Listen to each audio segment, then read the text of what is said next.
Alexander Thompson had always been captivated by the ocean's mysteries, its depths calling to him like a siren's song. Now, he was on a solo expedition to explore an uncharted underwater cave system, recently discovered at a depth few had ever ventured.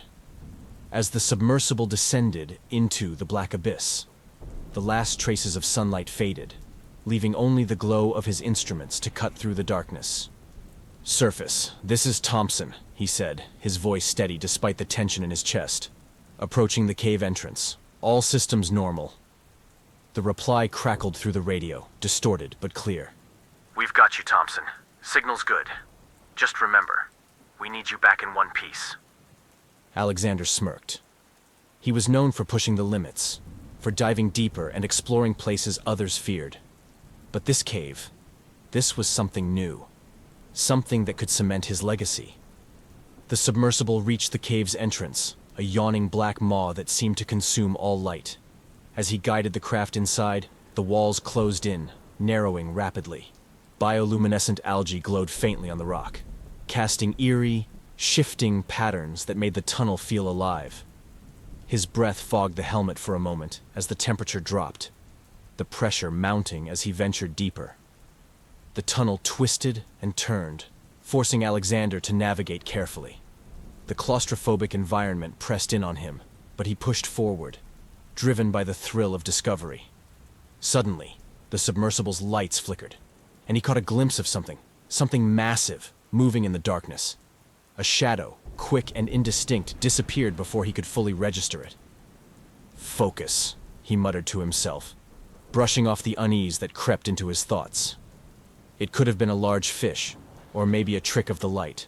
Yet, as he moved deeper into the cave, the sense of being watched grew stronger, an almost palpable presence that sent shivers down his spine. The tunnel opened into a larger chamber, revealing strange rock formations that seemed to pulse with their own light. Alexander slowed the submersible, marveling at the eerie beauty of the cave. But something wasn't right. The water around him felt thicker, murkier, as if it was saturated with something dark. He pushed the submersible forward, deeper into the cave, his unease growing with each passing moment. He needed to know what was lurking in the depths, even if every instinct screamed at him to turn back. As Alexander ventured deeper, the oppressive darkness became suffocating. The tunnel walls pressed in on him, the bioluminescent algae thinning out until only the submersible's lights illuminated the way. He was miles from the surface now, far beyond the reach of any rescue, and the crushing weight of the ocean above made every movement feel labored. Suddenly, the submersible shuddered, a low rumble reverberating through the water. Alexander's heart raced as he checked the instruments. Everything appeared normal, but the water around him had changed, churning with unseen currents. The sense of being watched intensified, a cold dread creeping into his mind. He rounded a bend in the tunnel and gasped. The water ahead was thick with blood, swirling around the submersible in dark, viscous tendrils. A massive, bloated corpse of a giant squid floated in the chamber before him, its body torn apart, eyes gouged out. Whatever had done this was beyond anything Alexander had ever imagined. And then he saw it.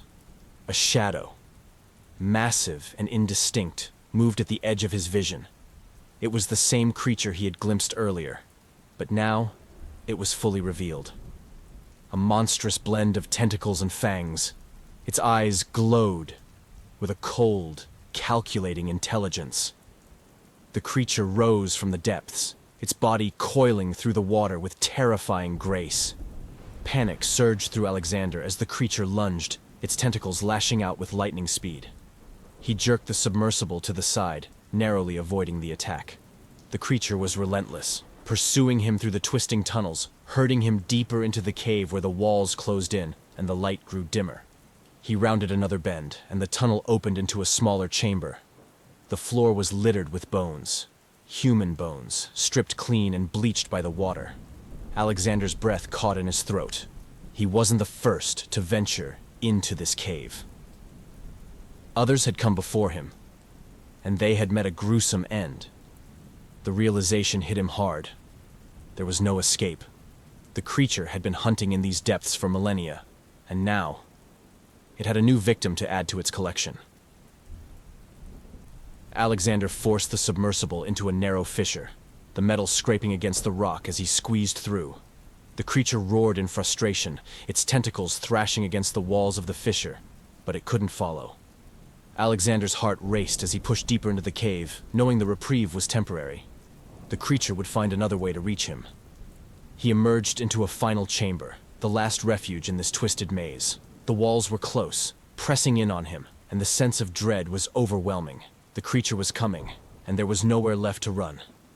The creature slithered into the chamber, its massive body blocking the exit. Alexander's hands trembled as he reached for the emergency flare, a last, desperate attempt to fight back. The flare ignited, its bright light momentarily blinding the creature. But it was only a brief respite. The creature surged forward, its tentacles smashing into the submersible with brutal force. The metal frame buckled and groaned as the creature began to crush the craft in its grip. Water flooded the cockpit, cold and suffocating, as the submersible's hull cracked under the pressure. Alexander screamed, his voice drowned out by the rush of water and the deafening sound of tearing metal. The cold enveloped him, dragging him down into the darkness as the creature's grip tightened. His vision blurred, his thoughts scattering as the oxygen was squeezed from his lungs.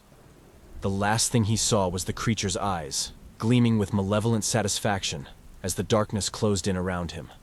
The submersible crumpled like a tin can, and Alexander's world went black. The cave fell silent, the only sound the faint echo of water lapping against the rocks. The creature uncoiled itself, its hunger momentarily sated, and retreated back into the depths, back into the shadows where it had dwelled for millennia. The ocean, vast and indifferent, swallowed all evidence of what had transpired.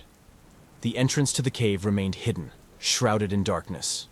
A place where no light could penetrate, where no human would dare to venture again. But deep within the cave, the creature waited, patient and eternal, its hunger never truly satisfied. It would wait, as it always had, for the next intruder, the next soul foolish enough to disturb its slumber. For in the deepest, darkest places of the earth, there are things that hunger, things that wait, and they are always hungry.